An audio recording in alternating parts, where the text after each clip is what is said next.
The Stolen Body, H.G. Wells.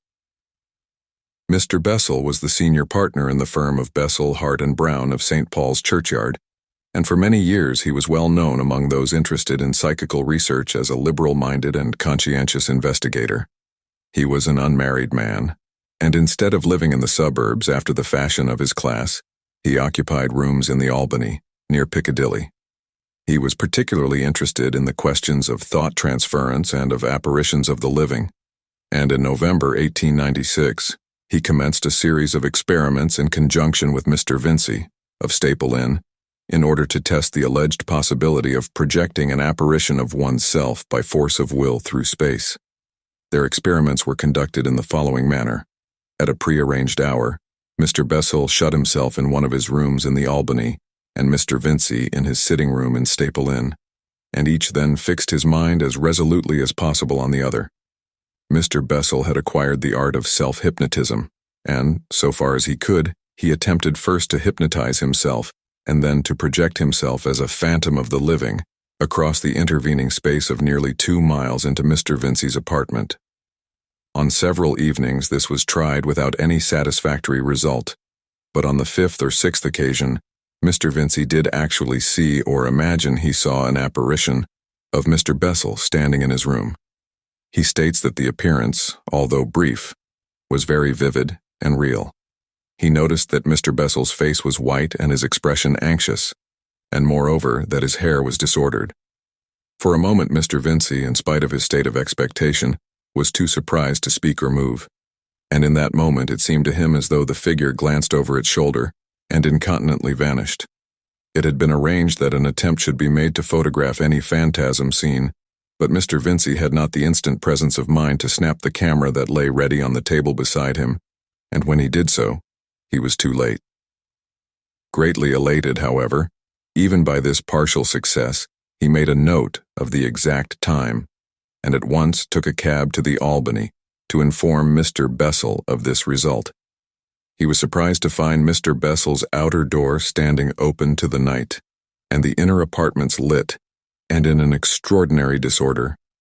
An empty champagne magnum lay, smashed upon the floor. Its neck had been broken off against the inkpot on the bureau and lay beside it. An octagonal occasional table, which carried a bronze statuette and a number of choice books, had been rudely overturned, and down the primrose paper of the wall, inky fingers had been drawn, as it seemed for the mere pleasure of defilement. One of the delicate chintz curtains had been violently torn from its rings and thrust upon the fire, so that the smell of its smoldering filled the room. Indeed, the whole place was disarranged in the strangest fashion. For a few minutes Mr. Vincey, who had entered sure of finding Mr. Bessel in his easy chair awaiting him, could scarcely believe his eyes, and stood staring helplessly at these unanticipated things. Then, full of a vague sense of calamity, he sought the porter at the entrance lodge. "Where is Mr. Bessel?" he asked. "Do you know that all the furniture is broken in Mr. Bessel's room?" The porter said nothing, but obeying his gestures came at once to Mr. Bessel's apartment to see the state of affairs. "This settles it," he said, surveying the lunatic confusion. "I didn't know of this. Mr. Bessel's gone off, he's mad." He then proceeded to tell Mr. Vincey that about half an hour previously, that is to say, at about the time of Mr. Bessel's apparition in Mr. Vincey's rooms, the missing gentleman had rushed out of the gates of the Albany into Vigo Street, hatless and with disordered hair, and had vanished into the direction of Bond Street. "And as he went past me," said the porter, "he laughed, a sort of gasping laugh with his mouth open and his eyes glaring. I tell you, sir, he fair scared me, like this." According to his imitation, it was anything but a pleasant laugh. He waved his hand with all his fingers crooked and clawing, like that, and he said in a sort of fierce whisper, "Life. Just that one word, life." "Dear me," said Mr. Vincey. "Tut, tut. And dear me." He could think of nothing else to say. He was naturally very much surprised. He turned from the room to the porter and from the porter to the room in the gravest perplexity. Beyond his suggestion that probably Mr. Bessel would come back presently and explain what had happened, their conversation was unable to proceed. "It might be a sudden toothache," said the porter. A very sudden and violent toothache, jumping on him suddenly like and driving him wild. I've broken things myself before now in such a case, he thought. If it was, why should he say life to me as he went past? Mr. Vincey did not know. Mr. Bessel did not return. And at last Mr. Vincey, having done some more helpless staring, and having addressed a note of brief inquiry and left it in a conspicuous position on the bureau, returned in a very perplexed frame of mind to his own premises in Staple Inn. This affair had given him a shock. He was at a loss to account for Mr. Bessel's conduct on any sane hypothesis. He tried to read, but he could not do so. He went for a short walk, and was so preoccupied that he narrowly escaped a cab at the top of Chancery Lane, and at last, a full hour before his usual time, he went to bed. For a considerable time he could not sleep because of his memory of the silent confusion of Mr. Bessel's apartment, and when at length he did attain an uneasy slumber, it was at once disturbed by a very vivid and distressing dream of Mr. Bessel. He saw Mr. Bessel gesticulating wildly, and with his face white and contorted, and inexplicably mingled with his appearance, suggested perhaps by his gestures, was an intense fear, an urgency to act. He even believes that he heard the voice of his fellow experimenter calling distressfully to him, though at the time he considered this to be an illusion. The vivid impression remained, though Mr. Vincey awoke. For a space he lay awake and trembling in the darkness, possessed with that vague, unaccountable terror of unknown possibilities that comes out of dreams, upon even the bravest men. But at last he roused himself, and turned over, and went to sleep again, only for the dream to return with enhanced vividness, and he awoke with such a strong conviction that Mr. Bessel was in overwhelming distress and need of help that sleep was no longer possible. He was persuaded that his friend had rushed out to some dire calamity. For a time he lay reasoning vainly against this belief, but at last he gave way to it. He arose against all reason, lit his gas, and dressed, and set out through the deserted streets, deserted, save for a noiseless policeman or so, and the early news curts towards Vigo Street to inquire if Mr. Bessel had returned. But he never got there. As he was going down Long Acre, some unaccountable impulse turned him aside out of that street towards Covent Garden, which was just waking to its nocturnal activities. He saw the market in front of him, a queer effect of glowing yellow lights and busy black figures. He became aware of a shouting and perceived a figure turn the corner by the hotel and run swiftly towards him. He knew at once that it was Mr. Bessel, but it was Mr. Bessel transfigured. He was hatless and disheveled, his collar was torn open, he grasped a bone-handled walking cane near the ferrule end, and his mouth was pulled awry. And he ran, with agile strides, very rapidly. Their encounter was the affair of an instant. "Bessel!" cried Vincey. The running man gave no sign of recognition either of Mr. Vincey or of his own name. Instead, he cut at his friend savagely with the stick, hitting him in the face within an inch of the eye. Mr. Vincey, stunned and astonished, staggered back, lost his footing, and fell heavily on the pavement. It seemed to him that Mr. Bessel leapt over him as he fell. When he looked again, Mr. Bessel had vanished, and a policeman and a number of garden porters and salesmen were rushing past towards Long Acre in hot pursuit. With the assistance of several passers-by, for the whole street was speedily alive with running people, Mr. Vincey struggled to his feet. He at once became the center of a crowd, greedy to see his injury. A multitude of voices competed to reassure him of his safety, and then to tell him of the behavior of the madman, as they regarded Mr. Bessel. He had suddenly appeared in the middle of the market screaming, "Life, life," striking left and right with a blood-stained walking stick, and dancing and shouting with laughter at each successful blow. A lad and 2 women had broken heads, and he had smashed a man's wrist. A little child had been knocked insensible, and for a time he had driven everyone before him, so furious and resolute had his behavior been. Then he made a raid upon a coffee stall, hurled its paraffin flare through the window of the post office, and fled, laughing, after stunning the foremost of the 2 policemen who had the pluck to charge him. Mr. Vincey's first impulse was naturally to join in the pursuit of his friend, in order, if possible, to save him from the violence of the indignant people. But his action was slow. The blow had half-stunned him, and while this was still no more than a resolution came the news, shouted through the crowd, that Mr. Bessel had eluded his pursuers. At first, Mr. Vincey could scarcely credit this, but the universality of the report, and presently the dignified return of 2 feudal policemen, convinced him. After some aimless inquiries, he returned toward Staple Inn, patting a handkerchief to a now very painful nose. He was angry and astonished and perplexed. It appeared to him indisputable that Mr. Bessel must have gone violently mad in the midst of his experiment in thought transference. But why that should make him appear with a sad white face in Mr. Vincey's dreams seemed a problem beyond solution. He racked his brains in vain to explain this. It seemed to him at last that not simply Mr. Bessel, but the order of things must be insane. But he could think of nothing to do. He shut himself carefully into his room, lit his fire — it was a gas fire with asbestos bricks — and, fearing fresh dreams if he went to bed, remained bathing his injured face or holding up books in a vain attempt to read, until dawn. Throughout that vigil he had a curious persuasion that Mr. Bessel was endeavoring to speak to him, but he would not let himself attend to any such belief. About dawn, his physical fatigue asserted itself, and he went to bed and slept at last in spite of dreaming. He rose late, unrested and anxious, and in considerable facial pain. The morning papers had no news of Mr. Bessel's aberration. It had come too late for them. Mr. Vincey's perplexities, to which the fever of his bruise added fresh irritation, became at last intolerable, and, after a fruitless visit to the Albany, he went down to St. Paul's churchyard to Mr. Hart, Mr. Bessel's partner and, so far as Mr. Vincey knew, his nearest friend. He was surprised to learn that Mr. Hart, although he knew nothing of the outbreak, had also been disturbed by a vision, the very vision that Mr. Vincey had seen. Mr. Bessel, white and disheveled, pleading earnestly by his gestures for help. That was his impression of the import of his signs. "I was just going to look him up in the Albany when you arrived," said Mr. Hart. "I was so sure of something being wrong with him."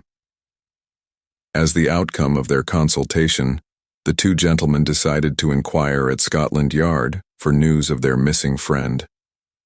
"He is bound to be laid by the heels," said Mr. Hart. "He can't go on at that pace for long." But the police authorities had not laid Mr. Bessel by the heels.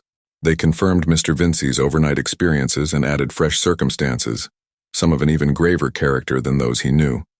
A list of smashed glass along the upper half of Tottenham Court Road, an attack upon a policeman in Hampstead Road, and an atrocious assault upon a woman. All these outrages were committed between 12:30 and 1:45 in the morning, and between those hours, and indeed from the very moment of Mr. Bessel's first rush from his rooms at 9:30 in the evening, they could trace the deepening violence of his fantastic career. For the last hour, at least from before 1, that is, until 1:45, he had run amuck through London, eluding with amazing agility every effort to stop or capture him. But after 1:45, he had vanished. Up to that hour, witnesses were multitudinous. Dozens of people had seen him, fled from him, or pursued him, and then things suddenly came to an end. At 1:45, he had been seen running down the Euston Road towards Baker Street, flourishing a can of burning colza oil and jerking splashes of flame therefrom at the windows of the houses he passed. But none of the policemen on Euston Road beyond the waxwork exhibition, nor any of those in the side streets down which he must have passed, had he left the Euston Road, had seen anything of him. Abruptly, he disappeared. Nothing of his subsequent doings came to light in spite of the keenest inquiry. Here was a fresh astonishment for Mr. Vincey. He had found considerable comfort in Mr. Hart's conviction. He is bound to be laid by the heels before long. And in that assurance he had been able to suspend his mental perplexities. But any fresh development seemed destined to add new impossibilities to a pile already heaped beyond the powers of his acceptance. He found himself doubting whether his memory might not have played him some grotesque trick, debating whether any of these things could possibly have happened. And in the afternoon he hunted up Mr. Hart again to share the intolerable weight on his mind. He found Mr. Hart engaged with a well-known private detective, but as that gentleman accomplished nothing in this case, we need not enlarge upon his proceedings. All that day Mr. Bessel's whereabouts eluded an unceasingly active inquiry, and all that night. And all that day there was a persuasion in the back of Vincey's mind that Mr. Bessel sought his attention, and all through the night, Mr. Bessel with a tear-stained face of anguish pursued him through his dreams. And whenever he saw Mr. Bessel in his dreams, he also saw a number of other faces, vague but malignant, that seemed to be pursuing Mr. Bessel. It was on the following day, Sunday, that Mr. Vincey recalled certain remarkable stories of Mrs. Bullock, the medium, who was then attracting attention for the first time in London. He determined to consult her. She was staying at the house of that well-known inquirer, Dr. Wilson Paget, and Mr. Vincey, although he had never met that gentleman before, repaired to him forthwith with the intention of invoking her help. But scarcely had he mentioned the name of Bessel when Dr. Paget interrupted him. "Last night, just at the end," he said, "we had a communication." He left the room and returned with a slate on which were certain words written in a handwriting. Shaky indeed, but indisputably the handwriting of Mr. Bessel. "How did you get this?" said Mr. Vincey. "Do you mean—" "We got it last night," said Dr. Paget. With numerous interruptions from Mr. Vincey, he proceeded to explain how the writing had been obtained. It appears that in her séances, Mrs. Bullock passes into a condition of trance, her eyes rolling up in a strange way under her eyelids, and her body becoming rigid. She then begins to talk very rapidly, usually in voices other than her own. At the same time, one or both of her hands may become active, and if slates and pencils are provided, they will then write messages simultaneously with and quite independently of the flow of words from her mouth. By many she is considered an even more remarkable medium than the celebrated Mrs. Piper. It was one of these messages, the one written by her left hand, that Mr. Vincey now had before him. It consisted of 8 words, written disconnectedly: George Bessel, Trial ex Cavan, Baker Street, Help, Starvation. Curiously enough, neither Dr. Paget nor the 2 other inquirers who were present had heard of the disappearance of Mr. Bessel. The news of it appeared only in the evening papers of Saturday, and they had put the message aside with many others of a vague and enigmatical sort that Mrs. Bullock has from time to time delivered. When Dr. Paget heard Mr. Vincey's story, he gave himself at once with great energy to the pursuit of this clue to the discovery of Mr. Bessel. It would serve no useful purpose here to describe the inquiries of Mr. Vincey and himself. Suffice it that the clue was a genuine one, and that Mr. Bessel was actually discovered by its aid. He was found at the bottom of a detached shaft which had been sunk and abandoned at the commencement of the work for the new electric railway near Baker Street Station. His arm and leg and 2 ribs were broken. The shaft is protected by a hoarding nearly 20 feet high, and over this, incredible as it seems, Mr. Bessel, a stout middle-aged gentleman, must have scrambled in order to fall down the shaft. He was saturated in colza oil, and the smashed tin lay beside him. But luckily, the flame had been extinguished by his fall, and his madness had passed from him altogether. But he was, of course, terribly enfeebled, and at the sight of his rescuers he gave way to hysterical weeping. In view of the deplorable state of his flat, he was taken to the house of Dr. Hatton in Upper Baker Street. Here he was subjected to a sedative treatment, and anything that might recall the violent crisis through which he had passed was carefully avoided. But on the second day, he volunteered a statement. Since that occasion, Mr. Bessel has several times repeated this statement, to myself among other people, varying the details as the narrator of real experiences always does, but never by any chance contradicting himself in any particular. And the statement he makes is in substance as follows. In order to understand it clearly, it is necessary to go back to his experiments with Mr. Vincey before his remarkable attack. Mr. Bessel's first attempts at self-projection, in his experiments with Mr. Vincey, were, as the reader will remember, unsuccessful. But through all of them he was concentrating all his power and will upon getting out of the body, willing it with all my might, he says. At last, almost against expectation, came success, and Mr. Bessel asserts that he, being alive, did actually, by an effort of will, leave his body and pass into some place or state outside this world. The release was, he asserts, instantaneous. At one moment I was seated in my chair with my eyes tightly shut, my hands gripping the arms of the chair, doing all I could to concentrate my mind on Vincey, and then I perceived myself outside my body, saw my body near me but certainly not containing me, with the hands relaxing and the head drooping forward on the breast. Nothing shakes him in his assurance of that release. He describes in a quiet, matter-of-fact way the new sensation he experienced. He felt he had become impalpable, so much he had expected, but he had not expected to find himself enormously large. So, however, it would seem, he became. I was a great cloud, if I may express it that way, anchored to my body. It appeared to me at first as if I had discovered a greater self of which the conscious being in my brain was only a little part. I saw the Albany and Piccadilly and Regent Street and all the rooms and places in the houses, very minute and very bright and distinct, spread out below me like a little city seen from a balloon. Every now and then vague shapes like drifting wreaths of smoke made the vision a little indistinct, but at first I paid little heed to them. The thing that astonished me most, and which astonishes me still, is that I saw quite distinctly the insides of the houses as well as the streets, saw little people dining and talking in the private houses, men and women dining, playing billiards and drinking in restaurants and hotels and several places of entertainment crammed with people. It was like watching the affairs of a glass hive.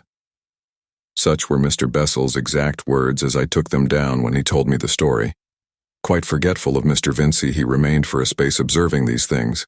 Impelled by curiosity, he says, he stooped down and, with the shadowy arm he found himself possessed of, attempted to touch a man walking along Vigo Street, but he could not do so, though his finger seemed to pass through the man. Something prevented his doing this, but what it was he finds it hard to describe. He compares the obstacle to a sheet of glass.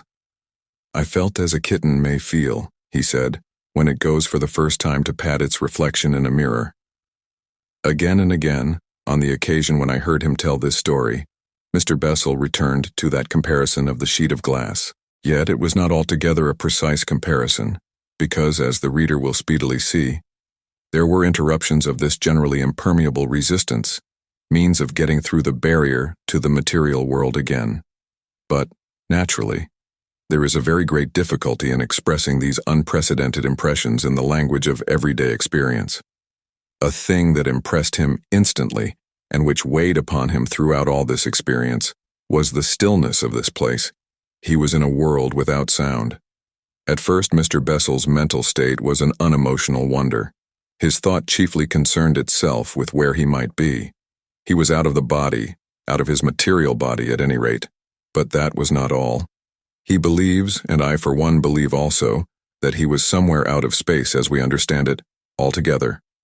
By a strenuous effort of will, he had passed out of his body into a world beyond this world, a world undreamt of, yet lying so close to it and so strangely situated with regard to it that all things on this earth are clearly visible, both from without and from within, in this other world about us.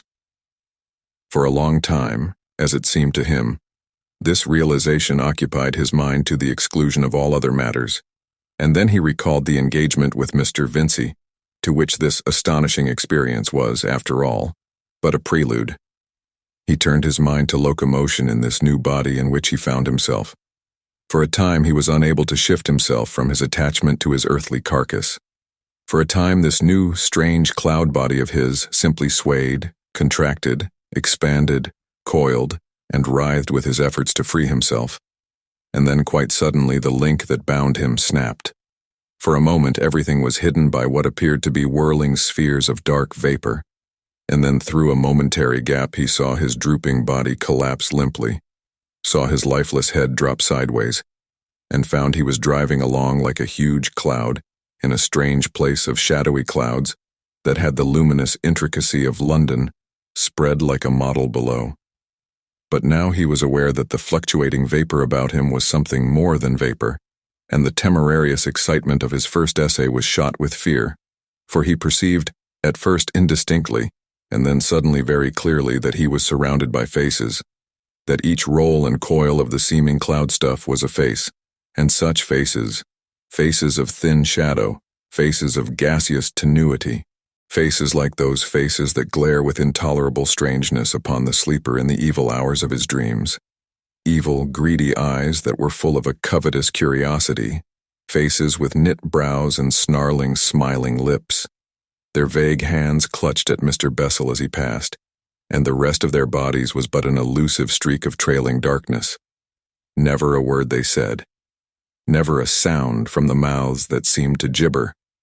All about him they pressed in, that dreamy silence, passing freely through the dim mistiness that was his body, gathering ever more numerously about him.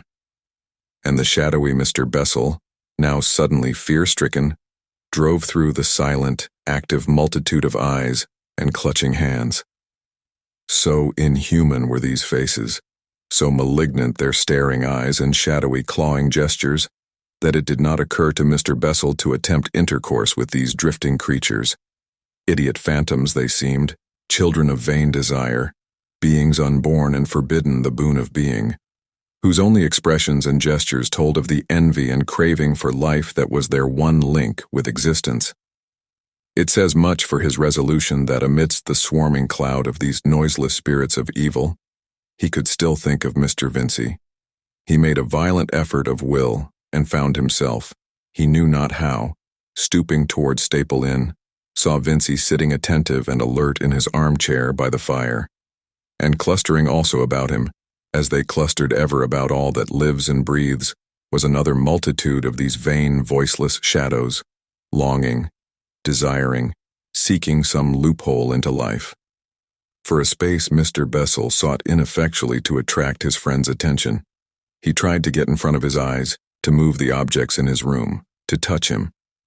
But Mr. Vincey remained unaffected, ignorant of the being that was so close to his own. The strange something that Mr. Bessel has compared to a sheet of glass separated them impermeably, and at last Mr. Bessel did a desperate thing. I have told how that, in some strange way, he could see, not only the outside of a man as we see him, but within. He extended his shadowy hand and thrust his vague black fingers, as it seemed, through the heedless brain. Then suddenly, Mr. Vincey started like a man who recalls his attention from wandering thoughts, and it seemed to Mr. Bessel that a little, dark red body situated in the middle of Mr. Vincey's brain swelled and glowed as he did so. Since that experience he has been shown anatomical figures of the brain, and he knows now that this is that useless structure, as doctors call it, the pineal eye. For strange as it will seem to many, we have deep in our brains, where it cannot possibly see any earthly light, an eye. At the time this, with the rest of the internal anatomy of the brain, was quite new to him. At the sight of its changed appearance, however, he thrust forth his finger, and, rather fearful still of the consequences, touched this little spot. And instantly Mr. Vincey started, and Mr. Bessel knew that he was seen, and at that instant it came to Mr. Bessel that evil had happened to his body. And behold, a great wind blew through all that world of shadows and tore him away. So strong was this persuasion that he thought no more of Mr. Vincey, but turned about forthwith, and all the countless faces drove back with him like leaves before a gale. But he returned too late. In an instant he saw the body that he had left inert and collapsed, lying, indeed, like the body of a man just dead, had arisen by virtue of some strength and will beyond his own. It stood with staring eyes, stretching its limbs in dubious fashion. For a moment he watched it in wild dismay, and then he stooped towards it. But the pane of glass had closed against him again, and he was foiled. He beat himself passionately against this, and all about him the spirits of evil grinned and pointed and mocked. He gave way to furious anger. He compares himself to a bird that has fluttered heedlessly into a room and is beating at the window pane that holds it back from freedom. And behold, the little body that had once been his was now dancing with delight. He saw it shouting, though he could not hear its shouts. He saw the violence of its movements grow. He watched it fling his cherished furniture about in the mad delight of existence, rend his books apart, smash bottles, drink heedlessly from the jagged fragments, leap and smite in a passionate acceptance of living. He watched these actions in paralyzed astonishment. Then once more he hurled himself against the impassable barrier, and then with all that crew of mocking ghosts about him, hurried back in dire confusion to Vincey to tell him of the outrage that had come upon him. But the brain of Vincey was now closed against apparitions, and the disembodied Mr. Bessel pursued him in vain as he hurried out into Holborn to call a cab. Foiled and terror-stricken, Mr. Bessel swept back again, to find his desecrated body whooping in a glorious frenzy down the Burlington Arcade. And now the attentive reader begins to understand Mr. Bessel's interpretation of the first part of this strange story. The being whose frantic rush through London had inflicted so much injury and disaster had indeed Mr. Bessel's body. But it was not Mr. Bessel. It was an evil spirit out of that strange world beyond existence, into which Mr. Bessel had so rashly ventured. For 20 hours it held possession of him, and for all those 20 hours the dispossessed spirit body of Mr. Bessel was going to and fro in that unheard-of middle world of shadows, seeking help in vain. He spent many hours beating at the minds of Mr. Vincey and of his friend Mr. Hart. Each, as we know, he roused by his efforts. But the language that might convey his situation to these helpers across the gulf, he did not know. His feeble fingers groped vainly and powerlessly in their brains. Once, indeed, as we have already told, he was able to turn Mr. Vincey aside from his path, so that he encountered the stolen body in its career. But he could not make him understand the thing that had happened. He was unable to draw any help from that encounter. All through those hours the persuasion was overwhelming in Mr. Bessel's mind that presently his body would be killed by its furious tenant, and he would have to remain in this shadowland forevermore. So that those long hours were a growing agony of fear, and ever as he hurried to and fro in his ineffectual excitement, innumerable spirits of that world about him mobbed him and confused his mind. And ever an envious, applauding multitude poured after their successful fellow as he went upon his glorious career. For that, it would seem, must be the life of these bodiless things of this world that is the shadow of our world. Ever they watch, coveting a way into a mortal body, in order that they may descend, as furies and frenzies, as violent lusts and mad, strange impulses, rejoicing in the body they have won. For Mr. Bessel was not the only human soul in that place. Witness the fact that he met first one, and afterwards several shadows of men like himself it seemed, who had lost their bodies, even it may be as he had lost his, and wandered, despairingly, in that lost world that is neither life nor death. They could not speak because that world is silent, yet he knew them for men because of their dim human bodies, and because of the sadness of their faces. But how they had come into that world he could not tell, nor where the bodies they had lost might be, whether they still raved about the earth or whether they were closed forever in death against return. That they were the spirits of the dead neither he nor I believe. But Dr. Wilson Paget thinks they are the rational souls of men who are lost in madness on the earth. At last Mr. Bessel chanced upon a place where a little crowd of such disembodied silent creatures was gathered, and thrusting through them he saw below a brightly lit room, and 4 or 5 quiet gentlemen and a woman. A stoutish woman dressed in black bombazine and sitting awkwardly in a chair with her head thrown back. He knew her from her portraits to be Mrs. Bullock, the medium. And he perceived that tracts and structures in her brain glowed and stirred as he had seen the pineal eye in the brain of Mr. Vincey glow. The light was very fitful. Sometimes it was a broad illumination, and sometimes merely a faint twilight spot, and it shifted slowly about her brain.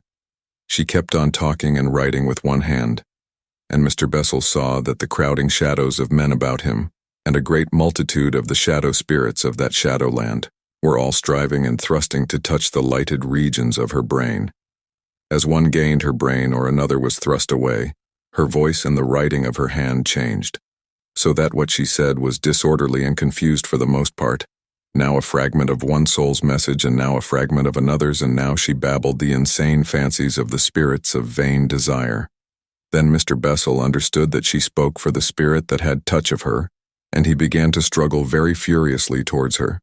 But he was on the outside of the crowd, and at that time he could not reach her, and at last, growing anxious, he went away to find what had happened meanwhile to his body.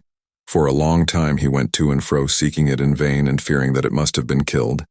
and then he found it at the bottom of the shaft in Baker Street, writhing furiously and cursing with pain. Its leg and an arm and 2 ribs had been broken by its fall. Moreover, the evil spirit was angry, because his time had been so short, and because of the pain-making violent movements and casting his body about.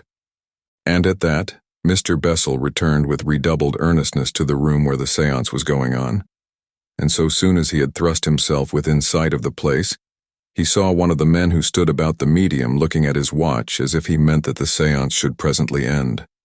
At that, a great number of the shadows who had been striving turned away with gestures of despair, but the thought that the séance was almost over only made Mr. Bessel the more earnest, and he struggled so stoutly with his will against the others that presently he gained the woman's brain. It chanced that just at that moment it glowed very brightly, and in that instant she wrote the message that Dr. Wilson Paget preserved, and then the other shadows and the cloud of evil spirits about him had thrust Mr. Bessel away from her, and for all the rest of the séance he could regain her no more. So he went back and watched through the long hours at the bottom of the shaft where the evil spirit lay in the stolen body. It had maimed writhing and cursing, and weeping and groaning, and learning the lesson of pain. And towards dawn, the thing he had waited for happened. The brain glowed brightly and the evil spirit came out, and Mr. Bessel entered the body he had feared he should never enter again. As he did so, the silence, the brooding silence, ended. He heard the tumult of traffic and the voices of people overhead, and that strange world that is the shadow of our world, the dark and silent shadows of ineffectual desire and the shadows of lost men, vanished clean away. He lay there for the space of about 3 hours before he was found, and in spite of the pain and suffering of his wounds, and of the dim, damp place in which he lay, in spite of the tears wrung from him by his physical distress, his heart was full of gladness to know that he was nevertheless back once more in the kindly world of men.